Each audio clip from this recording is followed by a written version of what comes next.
সুপ্রিয় দর্শক, রূপালী মৎস্যে স্বনির্ভর দেশ, সবার আগে বাংলাদেশ, এই প্রতিপাদ্য নিয়ে গত 16ই আগস্ট আমাদের জাতীয় মৎস্য সপ্তাহ উদ্বোধিত হয়েছে।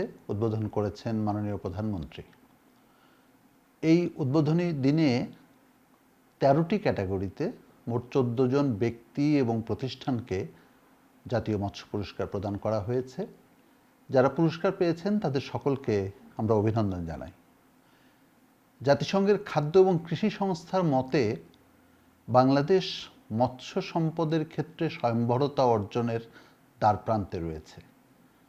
কেউ কেউ বলেন স্বয়ংবরতা অর্জন করেছে। আমরা এটা জানি যে স্বাদু পানির মাছ উৎপাদনে বাংলাদেশ পৃথিবীতে দ্বিতীয় স্থানে রয়েছে, আর ইলিশ মাছের উৎপাদনের ক্ষেত্রে আমরা পৃথিবীতে প্রথম। ইলিশ এমন একটি মাছ যাকে আমরা জাতীয় মাছের মর্যাদা দিয়েছি।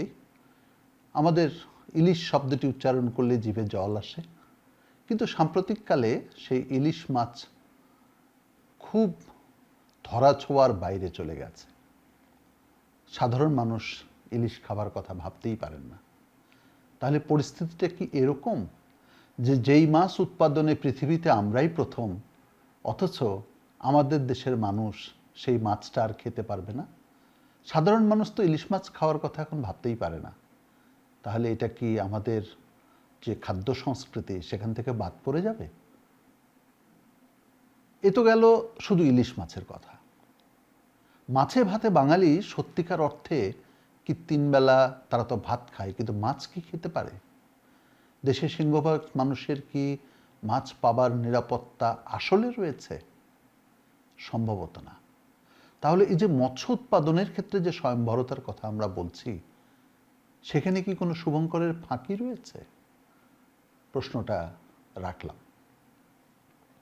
মৎস্য সম্পদের ব্যাপ্তি ঘটানো সম্ভব, বিশেষ করে আমাদের সামুদ্রিক মৎস্য আহরণকে ঘিরে যে একটা সুনীল অর্থনীতির সম্ভাবনা দেখা দিয়েছে, যে হাতছানি আমাদেরকে দিচ্ছে, সেইটাকে আমরা রেসপন্স করছি কতটুকু, বা সেইখানে আমাদের আগ্রহ কতটুকু, বা আমরা তার জন্য কতটুকু করছি।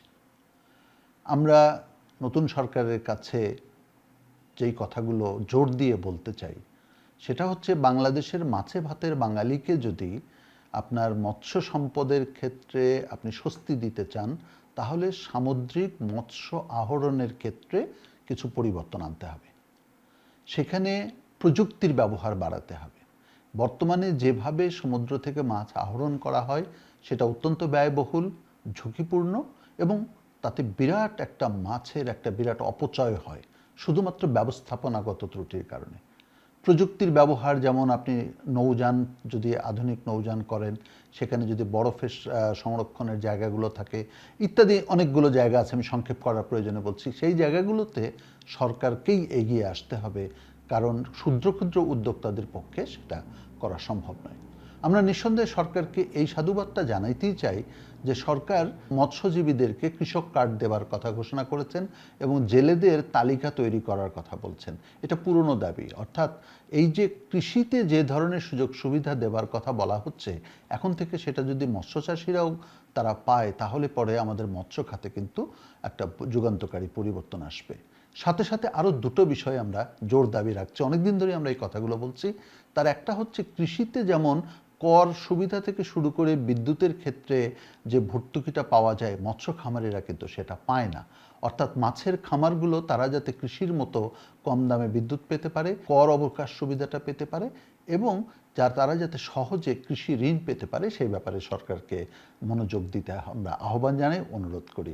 আমরা জানি যে সরকার এবছর 60,000 কোটি টাকার কৃষি ঋণ বিতরণের পরিকল্পনা করেছে। এই 60,000 কোটি টাকার কৃষি ঋণের মধ্যে অবশ্যই মৎস্য খাত রয়েছে, এবং সেখানে কিভাবে সরকার আরও সহজীকরণ করতে পারে সেটা সরকারকেই ভাবতে হবে। আমরা এই ব্যাপারে সাধারণের পক্ষ থেকে জোর দাবি রাখছি। মৎস্য খাতকে এগিয়ে নিয়ে যেতেই হবে। মাছে ভাতের বাঙালিকে, তার ঐতিহ্যকে ধরে রাখার জন্যে সরকারকেই এগিয়ে আসতে হবে। ধন্যবাদ।